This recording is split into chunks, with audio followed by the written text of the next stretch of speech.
کب تک زندہ رہو گے؟ کب تک اس پیسے سے کھیلو گے؟ کب تک گھر کی چھت تمہیں پناہ دے گی؟ کیا قبر کا گڑھا تیار نہیں ہے؟ کیا کفن بازار میں موجود نہیں ہے؟ کیا قبر کے کیڑے ختم ہو گئے؟ قبر کی اندھیری رات پہ سورج چڑھایا ہے، منکر نکیر کمزور ہو گئے ہیں، جنت آگ لگ گئی ہے، جہنم بجھ گئی ہے۔ کب تک؟ کب تک؟ وَمَا الْحَيَاةُ الدُّنْيَا إِلَّا مَتَاعُ الْغُرُورِ كُلُّ نَفْسٍ ذَائِقَةُ الْمَوْتِ وَإِنَّمَا تُوَفَّوْنَ أُجُورَكُمْ يَوْمَ الْقِيَامَةِ۔ کیا وہ دن نہیں آئے گا؟ فَإِذَا جَاءَتِ الطَّامَّةُ الْكُبْرَى، نہیں آئے گا ہنگامہ؟ فَإِذَا جَاءَتِ الصَّاخَّةُ، وہ چیخ نہیں سنو گے؟ فَإِذَا نُفِخَ فِي الصُّورِ نَفْخَةٌ وَاحِدَةٌ، وہ آواز نہیں آئے گی جو پھاڑ دے گی پہاڑوں کا جگر، چیر دے گی زمین کا سینہ، زیر و زبر کر دے گی آسمان کی وسعتوں کو، بے نور کر دے گی چاند سورج ستاروں سیاروں کو۔ ہے او میرے بھائیو، کتا ایک وقت تمہارے گھر کھاتا ہے، زندگی بھر تمہارے دروازے پہ گزار دیتا ہے۔ اتنے نیچے ہم نہ جائیں کہ کتے کی وفا ہم سے آگے چلی جائے، اتنے نیچے نہ جاؤ کہ قیامت کے دن کتے ہمیں پڑ جائیں، ظالمو ہم تو ناپاک تم سے وفا کر۔ تم نے کون سا کلمہ پڑھا تھا کہ چند سکوں پہ تم بکے، ایک بنگلے ایک کوٹھی پر تم بکے؟ تمہارے گھر میں ہم نے تمہاری روکھی کھا کر پہرا دیا، زندگی تمہارے در پہ گزار دی، تمہیں ہم سے سبق نہ ملا۔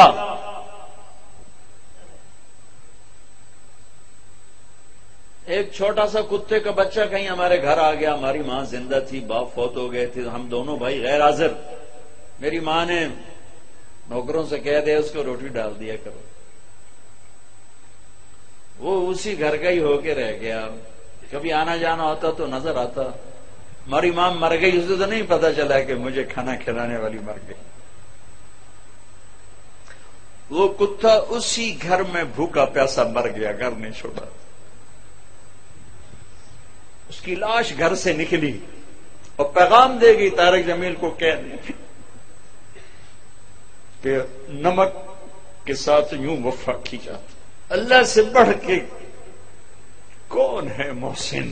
اللہ کے نبی سے بڑھ کے کون ہے محسن؟ دو ہی تو ہستیاں تھیں جن سے وفا کرنی تھی، ایک اللہ ایک اس کا رسول۔ جاؤ یونیورسٹیوں میں دیکھو جوان کیا کر رہے ہیں، کو ایجوکیشن نے کیا قیامت ڈھا دی ہے، حیا کے جنازے کب کے اٹھ گئے، غیرت کا دامن تار تار، حیا کسی کونے میں آنسو بہاتا پھر رہا ہے۔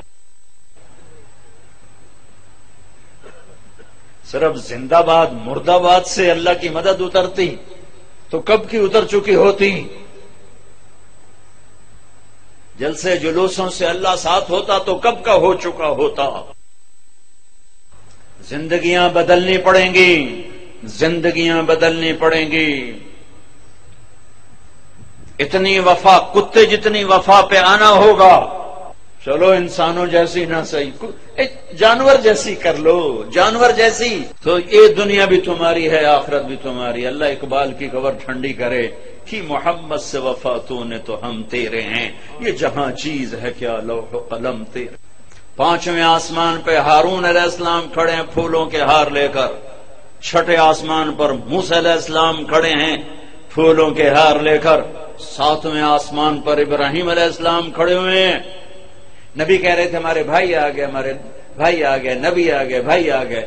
جب ابراہیم علیہ السلام آئے تو کہنے کہ میرا بیٹا آ گیا، بیٹا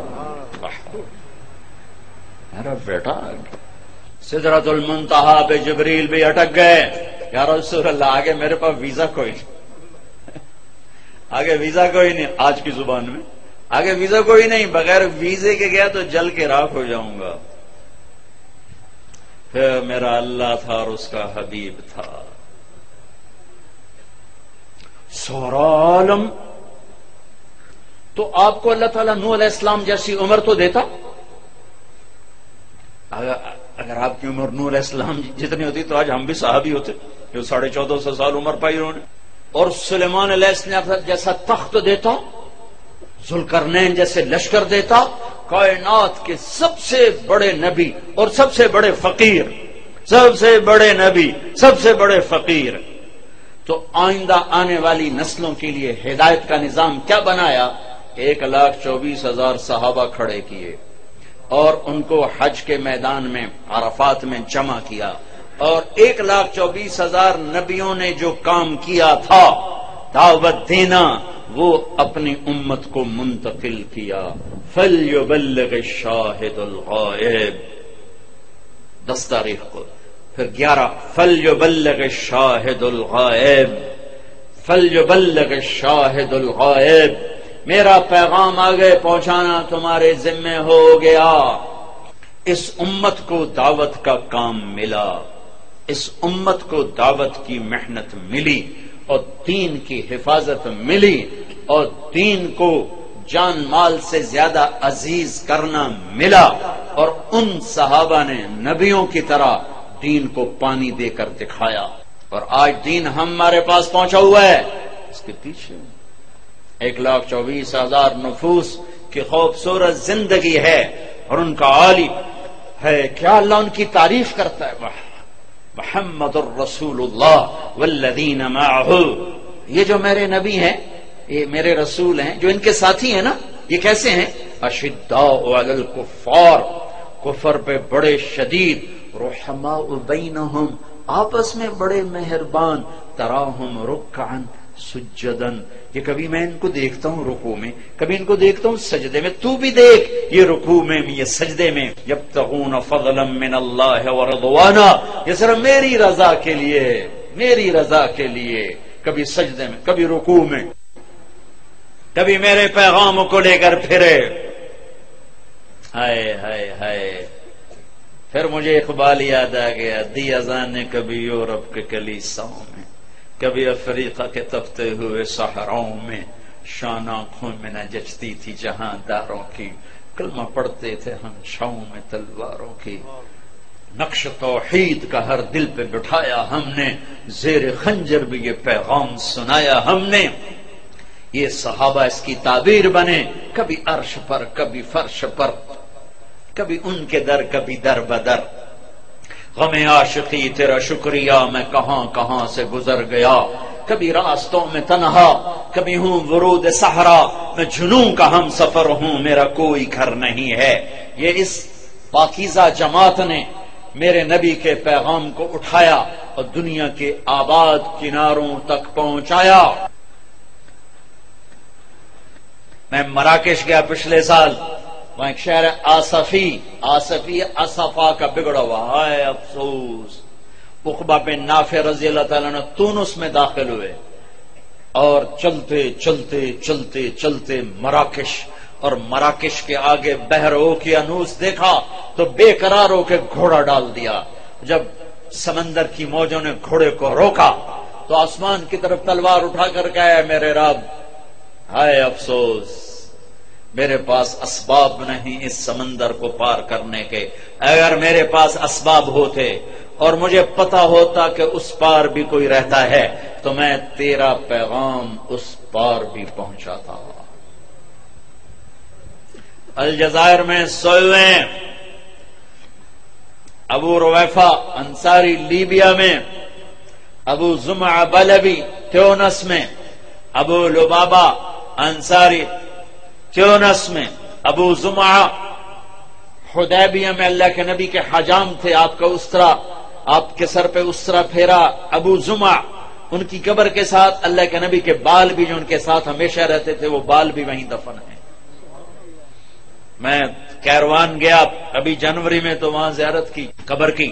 ایک جماعت اٹھی نبیوں کی طرح جنہوں نے اللہ کے پیغام کو دنیا کے آخری کنارے تک پہنچایا اور دنیا میں جنتی ہونے کا ٹائٹل لیا. آپ مسجد میں داخل ہو رہے تھے, آپ کے دائیں طرف ابوبکر تھے, بائیں طرف عمر تھے, لوگ سامنے بیٹھے تھے, تو آپ نے ان کے یوں ہاتھ پکڑ لیے, کہا دیکھو ہکذا نحشر یوم القیامہ، قیامت کے دن ہم تینوں ایسے اٹھائے جائیں گے کہ میرے دائیں طرف ابو بکر ہوگا، میرے بائیں طرف عمر ہوگا، ہم ایسے قیامت کے دن اٹھائے جائیں گے۔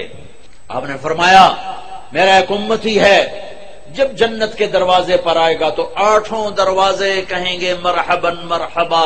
اجی حضرت آپ ادھر سے گزریں، جی نہیں آپ یہاں سے گزریں، حضرت آپ یہاں سے گزریں، بھائی آپ ادھر سے آ جاؤ، بھائی ادھر سے، بھائی ادھر سے۔ 8 دروازے پکار رہے ہیں۔ سلمان فارسی ایسے ہو کر کھڑے ہوئے، یا رسول اللہ کون ہے یہ؟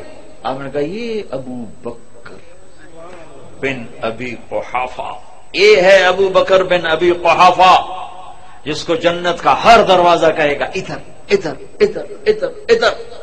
پھر ہم نے کہا عمر رات ایک محل دیکھا بڑا زبردست، جنت میں ایک اینٹ یاقوت کی، ایک زمرد کی، ایک موتی کی۔ میں نے کہا کس کا ہے؟ مجھے کہا کہ ایک قریشی کا ہے، تو مجھے خیال ہے میرا ہوگا، اتنا عالی شان۔ تو میں آگے بڑھا تو فرشتے نے کہا آپ کے غلام عمر بن خطاب کا ہے۔ پھر آپ نے عثمان کو دیکھا، عثمان جنت میں ہر نبی کا ایک رفیق ہے، میرا رفیق تو ہوگا۔ پھر علی پاس بیٹھے تھے، ہم نے ان کا ہاتھ پکڑا اور یوں قریب کر کے اپنے سینے کے ساتھ کر لیا، کہا علی راضی ہے؟ جنت میں تیرا گھر میرے گھر کے سامنے ہوگا، راضی ہو؟ اور ذری پھوٹ پھوٹ کے رو پڑے کہ بس یا رسول اللہ مجھے اور کیا چاہیے؟ اگر میرا گھر آپ کے گھر کے سامنے ہے تو مجھے اور کیا چاہیے؟ ہو گیا، راضی ہو گیا۔ طلحہ زبیر، ہر نبی کے جنت میں ایک خادم، ہر نبی کا ایک خادم، میرے 2 خادم، ایک طلحہ ایک زبیر۔ ابو بکر جنتی، عمر جنتی، عثمان جنتی، علی جنتی، طلحہ جنتی، زبیر جنتی، سعد بن ابی وقاص جنتی، عبد الرحمن بن عوف جنتی، ابو عبیدہ بن جراح جنتی، سعید بن زید جنتی۔ 10 آدمیوں کو آپ نے ایک سانس میں بشارت دی کہ یہ 10 جنتی جنتی جنتی جنتی، جن کو 10 مبشرہ کہا جاتا ہے، 10 مبشرہ۔ بدر والے یہ کون ہیں؟ میرے نبی نے کہا اللہ کہہ رہا بدر والو جو مرضی کرو میں نے معاف کر دیا۔ حدیبیہ یہ کون ہیں؟ لقد رضی اللہ عن المؤمنین، میں حدیبیہ میں آپ کے ہاتھ پر بیعت کرنے والوں سے راضی ہو گیا۔ باقی سارے صحابہ کلن وعد اللہ الحسنى، میرا وعدہ ہے میرے محبوب تیرا کوئی صحابی جہنم میں نہیں جا سکتا، سب جنتی، سب جنتی۔ ایک جماعت تیار ہوئی، انہوں نے سینے سے لگا اور اللہ کے پیغام کو ہے جب اللہ کے نبی کا انتقال ہوا تو عرب مرتد ہو گئے، صرف مکہ، طائف، مدینہ 3 اسلام پہ باقی رہے، باقی سب نے اسلام چھوڑ دیا اور کانپ کے رہ گیا مدینہ۔ 1400 سال میں 2 آدمیوں کے بارے میں ایک بول کہا گیا جو میں سنانے لگا ہوں۔ 1400 سال میں صرف 2 آدمی، لولا ابو بکر لما عبد اللہ، اگر ابو بکر نہ ہوتے تو دین مٹ جاتا، اللہ کا کوئی ماننے والا نہ رہتا۔ پھر کوئی 200 سال کے بعد لولا احمد لما عبد اللہ، اگر احمد بن حنبل نہ ہوتے تو اللہ کا نام لینے والا کوئی نہ باقی رہتا۔ یہ 2 آدمیوں کے بارے میں تاریخ بولی ہے، سب کے فضائل ہیں، پر یہ لفظ 2 آدمیوں کو ملا ہے، ایک صدیق کو، ایک امام احمد بن حنبل کو۔ اس کے پیچھے پوری تاریخ ہے، ابھی موقع نہیں اس کے بیان کرنے کا، لیکن پوری تاریخ ہے۔ سارا عرب مرتد ہو گیا، تو مدینہ ہل کے رہ، کانپ کے رہ گیا۔ ایک صدیق کا دم تھا جس نے مدینے کو بھی سنبھالا، ایمان والوں کو بھی سنبھالا، اور مرتدین کے سامنے بھی سیسا پلائی دیوار بن گئے، آخری چٹان بن گئے، اور ہر کفر کی آندھی کا رخ پھیر دیا، ہر ارتداد کے حملوں کا منہ موڑ کر انہیں ہوا منبثہ کر دیا۔ ایک دفعہ نکلے، پھر دوبارہ نکلے، تیسری دفعہ نکلنے لگے تو علی نے گھوڑے کی لگام پکڑ، کشم سیفک ولا تفجعنا بنفسک۔ ابوبکر میں تمہیں اللہ کے نبی کا قول یاد دلاتا ہوں جو احد کی جنگ میں انہوں نے تمہیں کہا تھا، وہی آج میں تمہیں کہتا ہوں، اپنی تلوار نیچے کر لے، اپنی موت سے ہمیں تکلیف میں نہ پہنچا، تو مر گیا تو اسلام کا سنبھالنے والا کوئی نہ ہوگا۔ تو ابوبکر صدیق نے گھوڑے کی لگام چھڑائی، کہا علی میرے بارے میں مجھے کوئی نصیحت نہ کر، میں اپنے ہوتے ہوئے دین میں کمی برداشت نہیں کر سکتا۔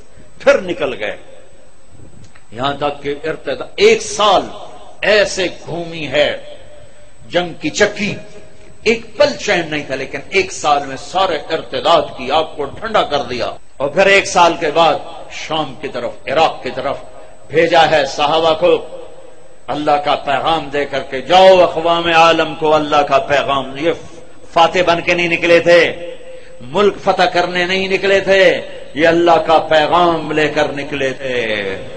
بھائیو، دنیا میں دین کے زندہ ہونے کا سبب نبیوں کی محنت دعوت، جس کو صحابہ نے زندہ کیا تو 3 بر اعظم میں اسلام کی شکلیں قائم ہو گئی۔ پھر امت نے بھلا دیا، اتنا بھلایا کہ بھولنا بھی بھول گئے۔ مدت ہوئی سیاد نے چھوڑا بھی تو کیا، تاب پرواز نہیں راہ چمن یاد نہیں۔ تبلیغ کا کام ایسا چھوٹا، دعوت نکلنے والے کو بھی نفع دیتی ہے، سننے والے کو بھی نفع دیتی۔ صدیوں کے بعد اللہ نے دعوت کا کام زندہ کیا، اور بر صغیر میں دعوت کبھی مٹی نہیں، انفرادی چلتی رہی، جبھی تو اسلام باقی ہے۔ اگر دعوت مٹ جاتی تو اسلام ہی مٹ جاتا، لیکن دعوت کا کام چلا انفرادی طور پر، اللہ کے نیک بندے جھنڈا اٹھا کے چلتے رہے۔ صدیوں کے بعد دوبارہ اس تبلیغ کا ذہن اللہ نے زندہ فرمایا، اس دعوت کی محنت سے ہر مسلمان کو یہ ذہن ملا کہ ہاں، دنیا میں دین کا پھیلانا بھی میرے ذمے ہے اور دین پر چلنا بھی میرے ذمے ہے۔ ابھی ذہن بنا ہے، ابھی عمل سے بہت دور ہیں، ابھی ذہن بنا ہے، یہ بھی بہت بڑی اچیومنٹ ہے کہ ذہن بنا ہے۔ کچھ تصور ہی نہیں تھا کہ ہم اللہ کو راضی کرنے کے لیے آئے ہیں، آخرت ہماری منزل ہے، اللہ ہماری منزل ہے، جنت ہمارا ٹھکانہ ہے، دنیا گزرگاہ ہے۔ کون جانتا تھا؟ نماز روزے تک بس اسلام رہ گیا تھا، حج عمرے تک اسلام رہ گیا تھا۔ شکاری نے چھوٹا سا آشیانے سے پرندہ انڈے سے نکلا ہی بچہ اٹھا لیا اور آ کر اپنے پنجرے میں بند کر دیا۔ ایک کوٹھالی میں پانی رکھ دیا، ایک کوٹھالی میں اس نے دانا رکھ دیا۔ اس کی آنکھ کھلی تو اس نے پانی اور دانا دیکھا، ایک چھوٹا سا پنجرا دیکھا، اس نے اسی کو اپنا آسمان سمجھا، اسی کو اپنی فضا سمجھا، اور دانے اور پانی تک جانا اپنی زندگی کی پرواز سمجھا، تو اسی میں وہ پروان چڑھ کے اسی کا وہ عادی ہو گیا۔ ایک دن شکاری کو رحم آیا، اس نے اگر پنجرے کا دروازہ کھولا تو بچہ جا اپنی فضاؤں کی طرف لوٹ جا، اپنے چمن آشیانے کی طرف لوٹ جا، تو وہ پرندہ بڑی معصومی سے کہتا ہے، تاب پرواز نہیں، راہ چمن یاد نہیں، مدت ہوئی صیاد نے چھوڑا بھی تو کیا، تاب پرواز نہیں، راہ چمن یاد نہیں۔ میرے دوست، تو نے مجھے اس وقت چھوڑا ہے جب میں اڑنا بھی بھول چکا ہوں اور اپنے چمن کی راہیں بھی بھول چکا ہوں، اپنے آشیانے کو بھول چکا ہوں۔ بس مجھے اسی دانے پانی پہ رہنے دے، اسی پنجرے میں پھڑ پھڑانے دے، یہی میری دنیا ہے۔ یہ دکان کا پنجرا، یہ فیکٹری کا پنجرا، یہ وزارت کا پنجرا، یہ روٹی کا پنجرا، یہ پانی کا پنجرا، یہ گاڑیوں کے پنجرے، ان کو کہتے ہیں اور نکلو، وہ کہتے ہیں تاب پرواز نہیں، راہ چمن یاد نہیں۔ ایک فون آیا، میں روم سے واپس آ رہا ہوں پاکستان کے لیے، ایئرپورٹ پر فون آیا کہ جی میں ملک نعیم بول رہا ہوں، میری زندگی بدل گئی، میری زندگی بدل گئی۔ میں شراب بیچتا تھا، آپ بیان کر کے گئے، میں 2 راتیں سو نہیں سکا، میں نہیں سو سکا، آخر میں اپنے ضمیر کی آواز کو نہیں دبا سکا، میں نے سب کچھ توڑ پھوڑ دیا ہے اور میں نے سب ختم کر کے توبہ کی ہے، اور مجھے یوں لگتا ہے کہ میں نہا کے فریش ہو کے باہر آ گیا ہوں، مجھے سکون آ گیا، مجھے سکھ آ گیا ہے۔ کون نہ پولی، جرم سے نفرت کرو مجرم سے نہیں، شراب سے نفرت کرو شرابی سے نہیں، جھوٹ سے نفرت کرو جھوٹے سے نہیں، برائی سے نفرت کرو برے سے نہیں، تو تمہیں بڑے بڑے ہیرے ملیں گے، بڑے بڑے ہیرے ملیں گے۔ جو گندگی میں پڑے ہوئے ہیں صرف ان کو دھو کے سجانے کی ضرورت ہے. جس انسان مرد عورت کے اندر کلمہ ہے وہ بہت قیمتی ہے، چاہے کوئی سٹیج پہ ناچ رہی ہے اور چاہے کوئی جوے کا اڈا چلا رہا ہے، اندر کہیں نہ کہیں اللہ کی چپ موجود ہے. کوئی جا کے ایکٹیویٹ کر دے، کہیں نہ کہیں محمد رسول اللہ صلی اللہ علیہ وسلم والی چپ موجود. میرا اپنا کزن تھا، جوانی میں مر گیا، ساری زندگی پینے پلانا. اس کی گاڑی میں بیٹھا تھا، وہ چلا رہا تھا، میں پاس بیٹھا تھا. مجھ سے کہنے لگا طارق بھائی میں نے آج تک کبھی بیت اللہ کی طرف منہ کر کے تھوکا نہیں. میں نے اس کو ایسے دیکھا، اور اس کی نماز سال میں 2، عید الفطر عید البقر، یا میں کبھی پکڑ کے لے آ کے آؤ بھائی نماز پڑھ لیں بس. لیکن اندر میں چپ موجود ہے. مجھ سے کہنے لگا میں نے کبھی بیت اللہ کی طرف منہ کر کے تھوکا نہیں، مجھے شرم آتی. مسلمان کو ہلکا نہ سمجھو. جو جھوٹ موٹ سے بھی کہتا ہے میں مسلمان ہوں، اس کو گلے سے لگا، تو میرا بھائی ہے. پھر اس کے اندر سے نکلیں گے جوہر. ہر ایک کو رد کرنا، ہر ایک کو رد کرنا، ہر ایک سے نفرت کرنا. میرا ملک جل گیا ہے نفرتوں کی آگ میں.